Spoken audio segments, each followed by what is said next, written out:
Hello students, welcome to smart digital education online.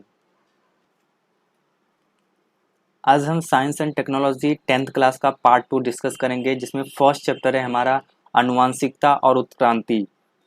आनुवांशिकता को English में हम हियरडिटी बोलते हैं और उत्क्रांति को इवोल्यूशंस। तो फर्स्ट चैप्टर का नाम क्या है?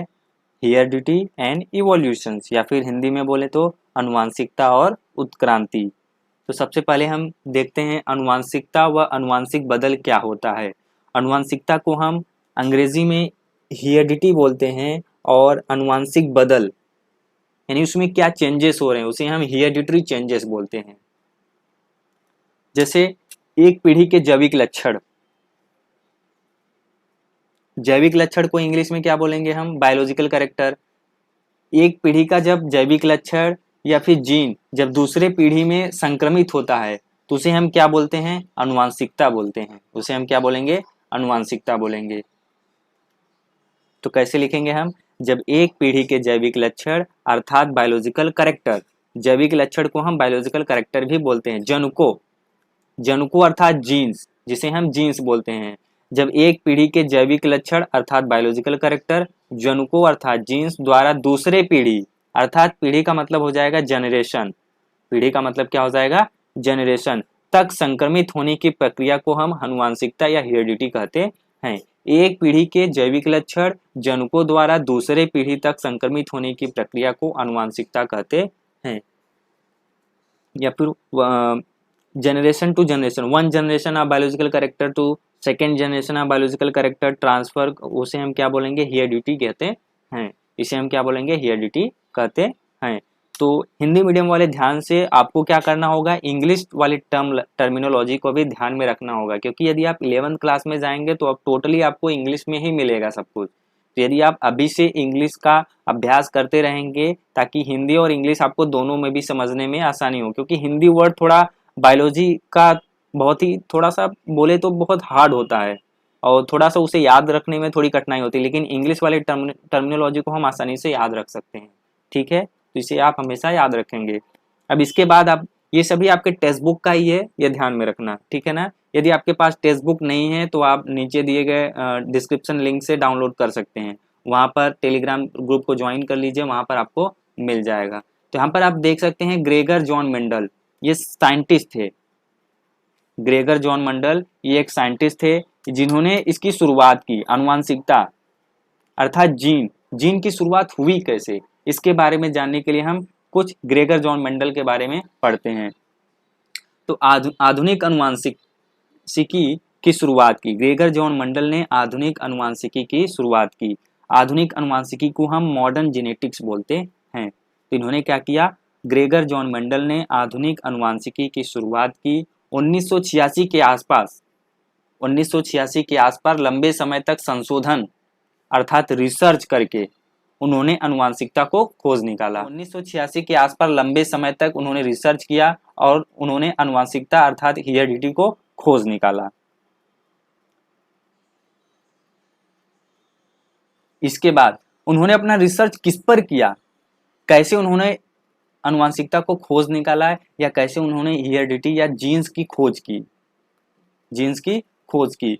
तो उन्होंने अपने रिसर्च में मटर के पौधों का उपयोग किया। पी जानते हैं आप? मटर, उसके पौधों को चुना। तो उन्होंने अपने रिसर्च में क्या किया? मटर के पौधों को उपयोग किया। ये आपके टेक्स्ट बुक में नहीं दिया हुआ है, ये थोड़ा एक्स्ट्रा पॉइंट है, अगर ध्यान में रखेंगे तो ज़्यादा अच्छा रहेगा, तो आपको समझने में भी आसानी होगी। तो ग्रेगर जॉन मेंडल के बारे में ये आपको ध्यान में रखना है। तो उन्होंने आधुनिक अनुवांशिकी की शुरुआत की 1986 के आसपास। लंबे समय तक उन्होंने संशोधन करके अनुवांशिकता अर्थात हेरिडिटी को खोज निकाला और उनके रिसर्च में उन्होंने मटर के पौधों का उपयोग किया। अब आगे देखते हैं।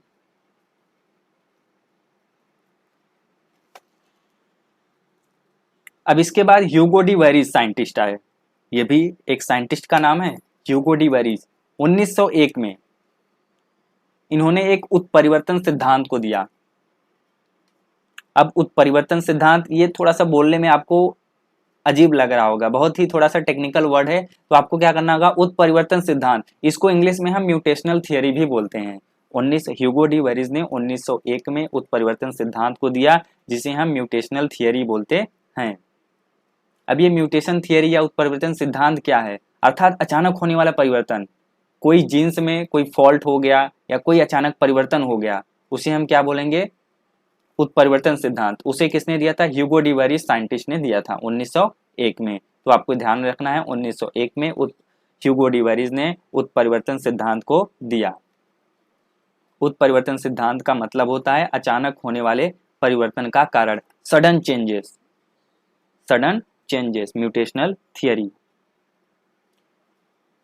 इसी थियरी के आधार पर, ये जो म्यूटेशनल थियरी है अर्थात उत्परिवर्तन सिद्धांत है, इसी सिद्धांत के आधार पर 1902 में वॉल्टर सटन, ये वॉल्टर सटन भी साइंटिस्ट का नाम है, आपको ध्यान में रखना होगा, ऐसे ऐसे साइंटिस्ट के नाम थे पहले। तो क्या करना होगा, 1900 उत्परिवर्तन सिद्धांत के बाद 1902 में वॉल्टर सटन एक साइंटिस्ट आए जिन्होंने ग्रॉस हॉपर, ग्रॉस हॉपर का मतलब समझ रहे हैं, ग्रॉस हॉपर को हम हिंदी में कन खजूरा बोलते हैं, जी हाँ कन खजूरा बोलते हैं। तो कन खजूरा की कोशिका में गुणसूत्रों की जोड़ियां, उन्होंने कन खजूरा की कोशिका में क्या देखा, गुणसूत्रों की जोड़ियां देखी। फिर वहां से उन्हें मालूम चला, जब उन्होंने गुणसूत्रों की जोड़ियां देखी तो उन्हें मालूम भी नहीं था कि जो गुणसूत्र होते हैं या फिर जीन होते हैं, गुणसूत्र में जो जीन पाए जाते हैं, जो जनुक पाए जाते हैं, वह गुणसूत्रों द्वारा ही वहन किए जाते हैं, अर्थात गुणसूत्रों में ही पाए जाते हैं। तब उन्हें पता नहीं था जीन का मतलब क्या था। तो क्या हो गया, इस थियरी के आधार पर 1902 में वॉल्टर सटन ने कन खजूरा अर्थात ग्रास ऊपर की कोशिका, कोशिका को हम इंग्लिश में सेल बोलते हैं, तो कोशिका में गुणसूत्रों की जोड़ियां के रूप में देखा। उन्होंने गुणसूत्रों की जोड़ियां अर्थात गुणसूत्र का मतलब होता है क्रोमोसोम और जोड़िया का मतलब क्या हो जाएगा, पेयर्स, तो पेयर्स ऑफ क्रोमोसोम के रूप में देखा। तब यह किसी को भी मालूम नहीं था कि जनुकों का वहन गुणसूत्रों द्वारा होता है, अर्थात जनुकों को हम जीन्स बोलते हैं। तो यदि आप जीन्स बोल देंगे ज्यादा आपको समझ में आएगा, ठीक है ना। तो क्या हो जाए, जनुकों का वहन गुणसूत्रों द्वारा होता है, इसका मतलब जो जीन्स होते हैं वह क्रोमोसोम पर ही पाए जाते हैं, जो जनुक होते हैं वह गुणसूत्र पर ही पाए जाते हैं। ये किसी को मालूम नहीं था, ये हम आगे जब जाएंगे तो समझ में आएगा। तब बाद में यह पता चला कि जो जनुकों का वहन गुणसूत्रों द्वारा होता है, जब बाद में यह पता चला कि जनुकों का वहन गुणसूत्रों द्वारा होता है, तब आनुवांशिक सामग्री अर्थात जेनेटिक मटेरियल की पहचानने की दिशा में खोज शुरू हुई। बाद में जब पता चला कि जनुक अर्थात जीन्स का वहन जो है गुणसूत्रों द्वारा अर्थात क्रोमोसोम द्वारा होता है, तब आनुवांशिक सामग्री अर्थात जेनेटिक मटेरियल को पहचानने की दिशा में खोज हुई। तब हमें पता चला कि जेनेटिक मटेरियल का होता है कि जेनेटिक मटेरियल क्या होता है, जेनेटिक मटेरियल आज हमें पता है जेनेटिक मटेरियल क्या होता है, डीएनए होता है, आरएनए होता है। डीएनए को फुल फॉर्म क्या होता है, डीऑक्सीराइबो न्यूक्लिक एसिड, या फिर हिंदी में बोलेंगे तो क्या होगा, डीऑक्सीराइबो न्यूक्लिक अम्ल। ये क्या होता है, डीएनए का फुल फॉर्म होता है। इसी डीएनए जो होता है हमारे शरीर का बॉस होता है, इसी डीएनए पर पूरी सूचना लिखी होती है। सूचना अर्थात हमारे बॉडी में कौन कौन सी केमिकल बनेंगे, हमारे बॉडी का रिएक्शन किस तरह से चलेगा, हमारे बॉडी में कौन कौन सी बीमारियां होने वाली हो, सब उसी डीएनए पर लिखा होता है। उसी डीएनए से सब जो सेल्स होती हैं वह सूचनाएं को लेकर उसी डीएनए पर क्या पाया जाता है, डीएनए में ही क्रोमोसोम होता है और इसी क्रोमोसोम पर जीन पाया जाता है। ये आपको बहुत ज्यादा डिटेल में नहीं समझाएंगे, नहीं तो आप कंफ्यूज हो जाएंगे, इसलिए क्योंकि आपको बहुत ज्यादा डिटेल में आप 11th क्लास में जाएंगे तो आपको ज्यादा अच्छे से समझ में आएगा। अभी के लिए जितना आपके टेक्स्ट बुक में दिया है बस उतना ही समझें। इसके बाद क्या हुआ, अब आपको ये पता चल गया कि जेनेटिक मटेरियल अर्थात आनुवांशिक सामग्री की खोज हुई, उसकी खोज आगे बढ़ने चली। फिर इसी खोज के दौरान 1944 में 3 वैज्ञानिक थे, थ्री साइंटिस्ट थे। कौन कौन थे, ओसवाल्ड एवरी, मैकलिन मैककार्थी और मैक्लोइड थे, जिन्हें कालीन मैक्लोइड कहा जाता है, ठीक है, जिन्हें क्या कहा जाता है, कालीन मैक्लोइड कहा जाता है। ये 3 scientist Oswald every, McLean McCarthy या कालीन मैक्लोइड, हम लोग इस तरह से याद करते हैं एवरी, मैक्लोइड एंड मैककार्थी। इनका जो फर्स्ट वाला नाम होता है वो तो हम नहीं याद करते, लेकिन अभी आपके जो बुक में दिया हुआ है ये आपको ध्यान में रखना है। यदि आपको ध्यान में रखना है तो क्या कर सकते हैं आप, एवरी, मैक्लोइड और मैककार्थी, इस तरह से आप ध्यान में रख सकते हैं। ये 3 साइंटिस्ट थे जिन्होंने क्या किया, विषाणुओं को छोड़कर सभी सजीवों में आनुवांशिक सामग्री होता है यह सिद्ध किया। विषाणुओं को हम अंग्रेजी में वायरसेस बोलते हैं। अभी कोरोना वायरस का समय चल रहा है, आप जानते हैं, तो उसे हम हिंदी में क्या बोलते हैं, विषाणु बोलते हैं। तो विषाणुओं को हम अंग्रेजी में क्या बोलते हैं, वायरसेस। तो उन्होंने वायरस को छोड़कर, क्योंकि वायरस को क्यों छोड़कर, क्योंकि वायरस में हमें डीएनए और आरएनए दोनों मिलता है। आरएनए या तो डीएनए मिलेगा या फिर आरएनए मिलेगा, वह क्या होता है, वह उनका आनुवांशिक सामग्री होता है। तो विषाणुओं को छोड़कर उन्होंने सभी सजीवों में, बाकी जो सभी सजीव हैं या सभी लिविंग ऑर्गेनिज्म हैं, उन्हें उन सभी में हमें आनुवांशिक सामग्री होता है यह सिद्ध किया। आनुवांशिक सामग्री क्या होता है, वह डीएनए होता है। क्या होता है, डीएनए होता है, डीऑक्सीराइबोन्यूक्लिक अम्ल होता है।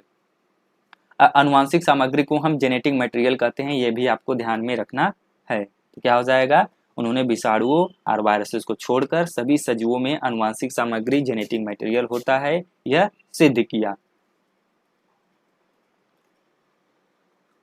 विषाणुओं अर्थात वायरसेस को इसलिए छोड़कर क्योंकि विषाणुओं और वायरसेस में डीएनए की बजाय आरएनए आनुवांशिक मटेरियल भी होता है, या तो डीएनए होगा या फिर आरएनए होगा, इसलिए उन्होंने वायरसेस को नेग्लेक्ट कर दिया था, छोड़ दिया था। अब थोड़ा और आगे बढ़ते हैं। इसके बाद 1961 में फ्रांस के फ्रंकाइस जैकब तथा जैक मेनॉड, ये भी साइंटिस्ट का नाम है, ये आपको ध्यान में रखना है। 1961 में फ्रंकाइस जैकब और जैक मेनॉड कहाँ के साइंटिस्ट थे, फ्रांस के थे। इन्होंने 1961 में जीवाणुओं, अब ये टर्मिनोलॉजी को आपको ध्यान में रखना है, विषाणुओं को हम वायरसेस बोलते हैं और जीवाणुओं को क्या बोलते हैं, बैक्टीरिया बोलते हैं। जीवाणुओं को क्या बोलते हैं, बैक्टीरिया बोलते हैं। कि कोशिका में डीएनए द्वारा बनने वाले प्रथिन संश्लेषण अर्थात प्रोटीन सिंथेसिस, प्रथिन संश्लेषण को हम प्रोटीन सिंथेसिस बोलते हैं, कि प्रक्रिया की प्रतिकृति तैयार की।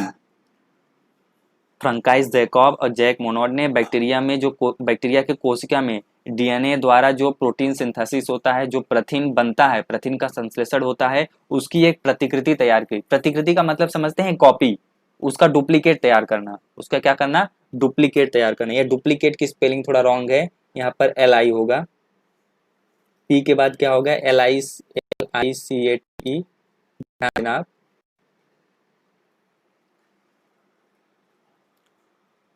उसी के जैसा उसकी कॉपी तैयार की, ताकि आगे और भी उसे स्टडी करने में, उसके बारे में और जानने में थोड़ी आसानी हो।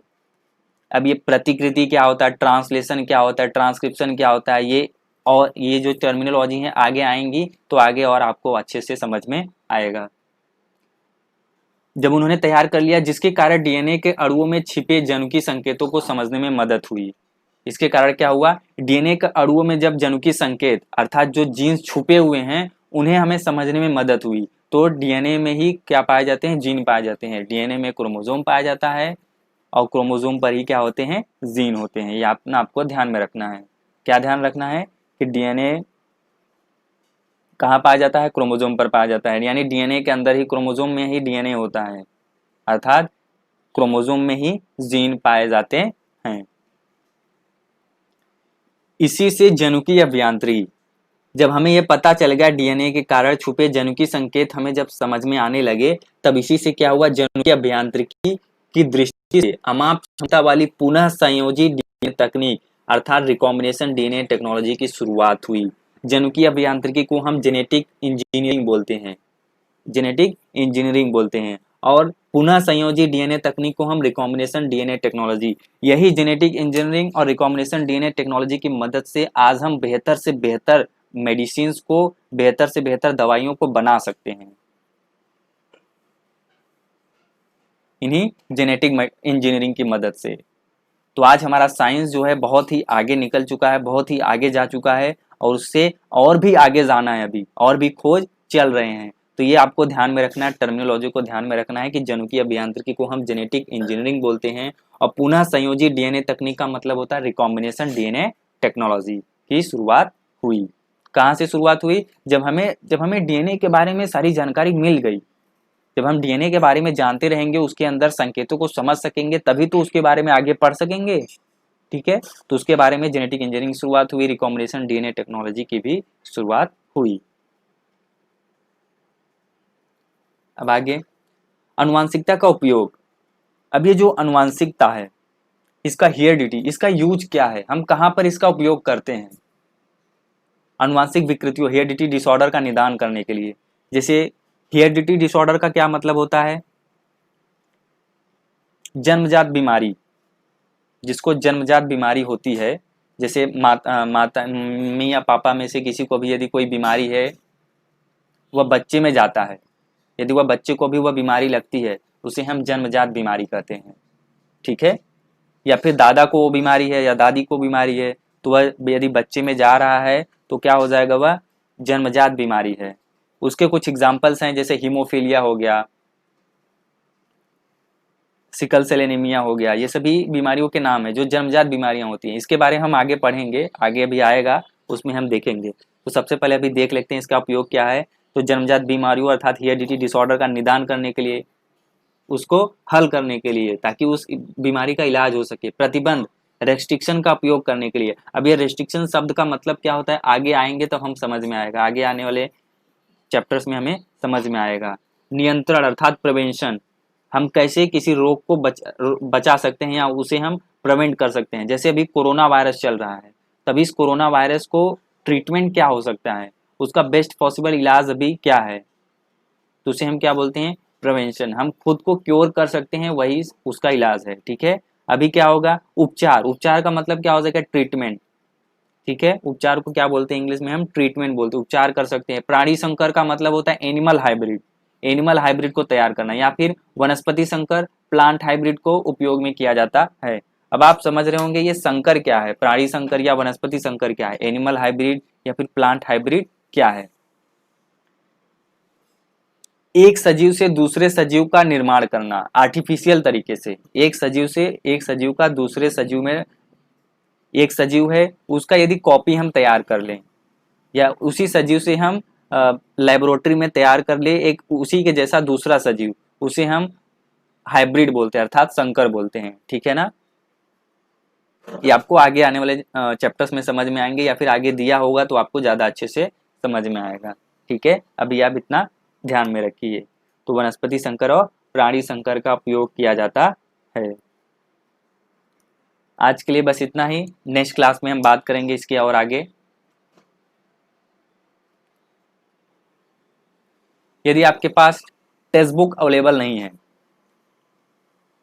मैथ्स का टेक्स्ट बुक अभी अवेलेबल नहीं है, तो आप क्या कर सकते हैं, टेलीग्राम चैनल को ज्वाइन कर लीजिए। यदि आपको फ़ोन में टेलीग्राम एप्लीकेशन डाउनलोड है, नहीं डाउनलोड है, डाउनलोड कर लीजिए। डाउनलोड करने के बाद आपको टेलीग्राम चैनल डिस्क्रिप्शन लिंक दिया हुआ है, डिस्क्रिप्शन में क्या दिया हुआ है, इस कमेंट में क्या जाइए आप डिस्क्रिप्शन में, इस डिस्क्रिप्शन में जाएंगे तो आपको क्या मिलेगा, आपको लिंक मिलेगा टेलीग्राम चैनल का, वहाँ पर जाके आप ज्वाइन हो जाइए। वहाँ पर आपको सारे टेक्स्ट बुक मिल जाएंगे, PDF फाइल में मिल जाएंगे, तो वहाँ से आप डाउनलोड कर लीजिए। डाउनलोड करके आप पढ़ाई कर सकते हैं, ताकि आपका नुकसान ना हो। अंडरस्टैंड। Thank you.